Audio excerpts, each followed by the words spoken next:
Yes.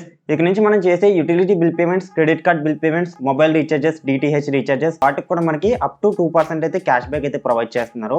ఇది మనకి aloo pay అనే కొత్తగా అప్లికేషన్ అయితే లాంచ్ చేశారు. సో, దానిలో మనకి ఆఫర్స్ అయితే ప్రొవైడ్ చేస్తున్నారనమాట.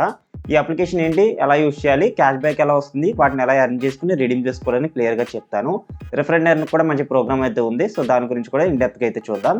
అండ్ అలాగే ఇంకా ఏవైనా ఆఫర్స్, డీల్స్, అప్డేట్స్ అన్నీ కావాలనుకుంటే టెలిగ్రామ్ గ్రూప్‌లో జాయిన్ అవ్వండి. ఇక్కడ కొత్త క్యాంపెయిన్స్, ఆఫర్స్ అన్నీ పోస్ట్ చేస్తున్నాను. సో, మీరు మిస్ అవ్వకుండానే లూజ్ చేసుకోవచ్చనమాట. డిస్క్రిప్షన్‌లో నేను మీకు టెలిగ్రామ్ లింక్ ఇచ్చాను. అక్కడ తప్పకుండా జాయిన్ అవ్వండి. ఈ అప్లికేషన్ లింక్ కూడా నేను డిస్క్రిప్షన్‌లో ఇచ్చాను. అక్కడి నుంచి డౌన్లోడ్ చేసుకోండి. యాప్ డౌన్లోడ్ చేసుకుని ఓపెన్ చేసిన తర్వాత ఇక్కడ క్రియేట్ అకౌంట్ అని కనిపిస్తుంది. దాని మీద క్లిక్ చేయండి. నెక్స్ట్ ఇక్కడ రిఫరల్ నెంబర్ అడుగుతుంది. రిఫరల్ నెంబర్ ఇచ్చేయండి. తర్వాత మీకు స్పాన్సర్ నేమ్ ఆటోమేటిక్‌గా వస్తుంది. ఇది ఎవరైతే రిఫర్ చేస్తారో వాళ్ళైతే నేమ్ వస్తుంది. ఫర్ ఎగ్జాంపుల్ నేను రిఫర్ చేస్తే నా నేమ్ అయితే ఇక్కడ వస్తుందన్నమాట. మీ మొబైల్ నెంబర్ ఇవ్వండి, పాన్ కార్డ్ నెంబర్ ఇవ్వండి. ఇక్కడ మీ ఫుల్ నేమ్ యాజ్ పర్ మీ పాన్ కార్డ్‌లో ఏ విధంగా ఉందో ఆ నేమ్ అయితే ఇక్కడ ఎంటర్ చేయండి. ఇక్కడ 4 డిజిట్ ఎంపిన్ సెట్ చేసుకోండి అండ్ కన్ఫర్మ్ చేసుకొని సైన్ అప్ అనే ఆప్షన్ మీద క్లిక్ చేయండి. ఓటీపీ వస్తే వెరిఫై చేసి కన్ఫర్మ్ అయితే చేయండి. నెక్స్ట్ యాప్ ఇంటర్ఫేస్ ఈ విధంగా ఉంటుంది. ఇక్కడ బ్యానర్స్ కనిపిస్తున్నాయి కదా, ఇవి చెక్ చేసినట్లయితే మన ఎవ్రీ యుటిలిటీ బిల్ పేమెంట్స్ ఈ అప్లికేషన్ యూజ్ చేసి చేసినందుకు గాను అప్ టు 2% అయితే మనకి క్యాష్ బ్యాక్ అయితే వస్తుందన్నమాట. సో, ఇది ఎలా వస్తుందని చెప్తాను. అలాగే రిఫరల్ ఇన్కమ్ చూడండి. ఇక్కడ మనకి 50 లెవెల్ వరకు రిఫరల్ ఇన్కమ్ అయితే ప్రొవైడ్ చేస్తున్నారు. మనకు 1% వచ్చేసి రాయల్టీ స్క్వాడ్ లా అని చెప్పి మనకి రిఫరల్ బోనస్ అయితే వస్తుందన్నమాట. ఇంకా చూసినట్లయితే mobile, FASTag, DTH, cable, electricity bill payment, loan payments ఇలా చాలా పేమెంట్స్ అయితే ఉన్నాయి కదా, వీటిలో మనం దేనైనా సరే పేమెంట్స్ అయితే చేసుకోవచ్చు. అలాగే ఇక్కడ స్కాన్ అండ్ పే కనిపిస్తుంది. దాని మీద క్లిక్ చేసి డైరెక్ట్ గా మనం బయట క్యూఆర్ కోడ్స్ ఉంటాయి కదా, వాటి స్కాన్ చేసి పేమెంట్స్ కూడా చేయొచ్చు. ఇందులో మనం ఏదైనా యుటిలిటీ బిల్ పేమెంట్ చేయాలంటే మనం వాలెట్ లోకి అమౌంట్ లోడ్ చేసుకోవాలి. ఇక్కడ ఓలీ వాలెట్ లోకి సింపుల్ గా ఇక్కడ మనం యాడ్ మనీ అని కింద కనిపిస్తుంది. దాని మీద క్లిక్ చేయండి. ఇక్కడ మీరు ఎంతైతే అమౌంట్ లోడ్ చేయాలనుకుంటున్నారో ఆ అమౌంట్ అయితే ఎంటర్ చేయండి.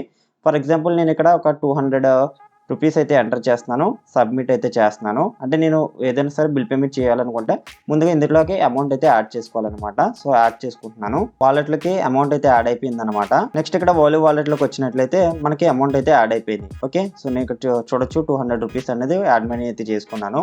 సో, ఇప్పుడు వాలెట్లోకి అమౌంట్ యాడ్ అయిపోయినాయి కదా. సో, ఇక్కడ మనకి యాక్చువల్గా పవర్ పాయింట్స్ వచ్చి రివార్డ్ పాయింట్స్ అండ్ అలాగే రిఫరల్ పాయింట్స్ అని ఉంది. రిఫరల్ పాయింట్స్ అంటే మనం ఎవరినైనా రిఫర్ చేస్తే మనకు పాయింట్స్ అయితే వస్తాయి. 3 లైన్స్ మీద క్లిక్ చేసి రిఫరల్ ఇన్కమ్ మీద క్లిక్ చేస్తే మనం ఇక్కడ నుంచి రిఫరల్ ఇన్కమ్ అయితే ఎర్న్ చేసుకోవచ్చు. షేర్ మీద క్లిక్ చేసి మీ ఫ్రెండ్స్ అండ్ ఫ్యామిలీ మెంబర్స్కి షేర్ చేయొచ్చు. ఇక్కడ పవర్ పాయింట్స్ అని కనిపిస్తుంది. దాని మీద క్లిక్ చేయండి. ఇందులో మనకి బ్యాలెన్స్ అయితే చూపిస్తుంది. ఇక్కడ 10 power points equal to 1 rupee అనమాట. సో, ఇందులో మీరు ఎర్న్ చేసే ప్రతి 10 పాయింట్స్కి మనకి 1 రూపీ కింద అయితే కౌంట్ అవుతుంది. సో, ఈ 1 రూపీ అనేది మనకి వాలెట్లోకి ట్రాన్స్ఫర్ అయితే చేసుకుని అక్కడ నుంచి రీఛార్జెస్ అండ్ బిల్ పేమెంట్స్కి అయితే యూజ్ చేసుకోవచ్చు. బ్యాక్ వచ్చి పవర్ పాయింట్స్ ఎలా యాడ్ చేయాలి చూద్దాం. ఇక్కడ 3 లైన్స్ కనిపిస్తుంది. దాని మీద క్లిక్ చేసి సబ్స్క్రైబ్ మీద క్లిక్ చేస్తే ఇక్కడ కొన్ని ప్యాకేజెస్ అయితే కనిపిస్తున్నాయి కదా.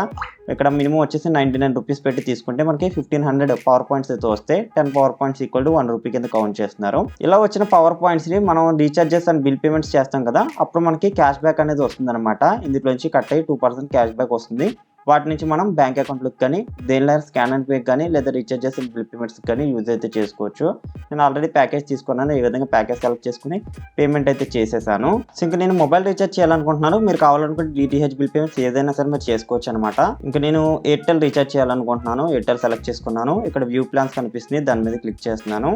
ఇలాగే ఇక్కడ వాలెట్ బ్యాలెన్స్ ఉంది కదా, నేను రీఛార్జ్ కావాల్సిన వాలెట్ బ్యాలెన్స్ని ముందే లోడ్ చేసి పెట్టుకున్నాను. మీరు కూడా ఎంతైతే రీఛార్జ్ చేయాలనుకుంటున్నారో వాలెట్లోకి ఎంత అమౌంట్ అయితే లోడ్ చేసుకుని ఉంచుకోవాలి. కింద స్క్రోల్ చేసి ఇక్కడ ప్లాన్ అయితే సెలెక్ట్ చేసుకుంటున్నాను.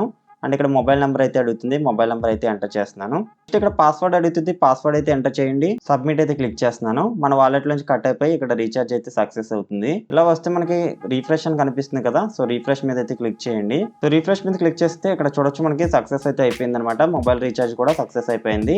ఈ విధంగా మనకి ఇక్కడ రీఛార్జ్ కూడా సక్సెస్ అయితే అయిపోయింది. మెసేజ్ కూడా వచ్చింది. ఇంకా బ్యాక్ వచ్చేద్దాం. ఇక్కడ మనకి ఎంత క్యాష్ బ్యాక్ ఇచ్చిందో చూద్దాం. ఫస్ట్ ఆఫ్ ఆల్ ఏంటంటే ఇక్కడ ఆలూ వాలెట్లోకి వెళ్ళినట్లయితే మనం ఎంత బ్యాలెన్స్ ఉందో మనం ఏమేమి ట్రాన్సాక్షన్ చేసామో ఇక్కడ కనిపిస్తుంది కదా. బ్యాక్ వచ్చేయండి. మన క్యాష్ బ్యాక్ అనేది పవర్ పాయింట్స్ నుంచి రివార్డ్ పాయింట్స్ లోకి అయితే వస్తుంది. ఇక్కడ పవర్ పాయింట్స్ లో ఎంత కట్ అయినాయి చూద్దాం. ఇంతకు ముందు ట్రాన్సాక్షన్ చేసినప్పుడు నాకు 24 పవర్ పాయింట్స్ అయితే క్యాష్ బ్యాక్ రూపంలో వచ్చింది. ఇప్పుడు రీఛార్జ్ చేసినప్పుడు 24 పవర్ పాయింట్స్ అయితే క్యాష్ బ్యాక్ రూపంలో వచ్చింది. కట్ అయ్యి మనకి రివార్డ్ పాయింట్స్ లోకి అయితే కన్వర్ట్ అవుతాయి. బ్యాక్ వచ్చేసి ఇక్కడ రివార్డ్ పాయింట్స్ అని కనిపిస్తుంది కదా, దాని మీద క్లిక్ చేస్తే మనకు ఒక స్క్రాచ్ కార్డ్ అయితే వస్తుంది. ఈ విధంగా దీన్ని ఇలా స్క్రాచ్ చేయండి. చూడొచ్చు 24 పవర్ పాయింట్స్ అయితే వచ్చాయి. అంటే 10 power points equal to 1 rupee కాబట్టి 2.4 రూపీస్ అనేది క్యాష్ బ్యాక్ అయితే వచ్చింది. ముందు ట్రాన్సాక్షన్ చేసినప్పుడు కూడా నాకు ఈ విధంగా 24 పవర్ పాయింట్స్ అయితే వచ్చాయి. బ్యాక్ వచ్చేసి ఇక్కడ వాలెట్ ట్రాన్స్ఫర్ కనిపిస్తుంది, దాని మీద క్లిక్ చేయండి. సెలెక్ట్ వాలెట్ దగ్గర రివార్డ్ పాయింట్స్ అయితే రివార్డ్ పాయింట్స్ సెలెక్ట్ చేసుకోండి. రిఫరల్ లో మీకు పాయింట్స్ ఏమైనా వస్తే రిఫరల్ పాయింట్స్ అయితే సెలెక్ట్ చేసుకోండి. రివార్డ్ పాయింట్స్ లో ఉన్నాయి కాబట్టి సెలెక్ట్ చేస్తున్నా. సెలెక్ట్ వాలెట్ దగ్గర ఇక్కడ వాలెట్ అని కనిపిస్తుంది, దాని మీద క్లిక్ చేసుకుని ఇక్కడ అమౌంట్ అయితే ఎంటర్ చేయండి. ఇక్కడ మన దగ్గర 24 పాయింట్స్ అయితే ఉన్నాయి కాబట్టి 24 మీద క్లిక్ చేసి ట్రాన్స్ఫర్ అయితే చేస్తున్నాను. ట్రాన్స్ఫర్ సక్సెస్ అయిపోయిన తర్వాత వాలెట్ లోకి మనకి అమౌంట్ అయితే యాడ్ అయిపోయింది. చూడొచ్చు ఇక్కడ అమౌంట్ అయితే యాడ్ అయిపోయింది. వీటిని డైరెక్ట్గా మనం స్కాన్ అండ్ పే చేసుకుని రిడీమ్ అయితే చేసుకోవచ్చు. ఇక్కడ స్కాన్ అండ్ పే క్లిక్ చేశారనుకోండి, క్యూఆర్ స్కాన్ చేయండి. మినిమం 250 రూపీస్ ఎప్పుడైతే అవుతాయో వాటిని మన స్కాన్ అండ్ పే నుంచి మన అకౌంట్లోకి ట్రాన్స్ఫర్ చేసుకోవచ్చు. లేదనుకోండి ఇక్కడ మీరు మొబైల్ రీఛార్జెస్కి వాడేసుకోవచ్చు, లేదా బిల్ పేమెంట్స్ ఉంటాయి కదా, బిల్ పేమెంట్స్ కూడా మనం డైరెక్ట్గా ఈ ఆలూపే వాలెట్ నుంచి మనం అమౌంట్ అయితే ట్రాన్సాక్షన్స్ చేసి ఇచ్చారనమాట. హిస్టరీలో చెక్ చేయొచ్చు. ఇదిగా టోటల్ డీటెయిల్స్ అయితే ఇలా రీఛార్జ్ చేసుకుని మనం ట్రాన్సాక్షన్స్ చేస్తూ క్యాష్ బ్యాక్ అయితే ఎర్న్ చేసుకోవచ్చు. ఒకవేళ మీకు ఏదైనా ప్రాబ్లం వచ్చిందంటే ఈ అప్లికేషన్లో 3 లైన్స్ మీద క్లిక్ చేయండి. ఇక్కడ సపోర్ట్ అనే ఆప్షన్ మీద క్లిక్ చేయండి. ఇలా వాట్సాప్లోకి అయితే రీడైరెక్ట్ అవుతుంది. సో అక్కడ నుంచి మీరు వాళ్ళకి కాంటాక్ట్ అయ్యి మీ ప్రాబ్లం ఏంటనేది వాళ్ళకి చెప్తే వాళ్ళు సాల్వ్ అయితే చేస్తారు. సో టోటల్ డీటెయిల్స్ అయితే అర్థమయ్యాయి అనుకుంటున్నాను. సో ఇంట్రెస్ట్ ఉన్న వాళ్ళు ట్రై చేయండి.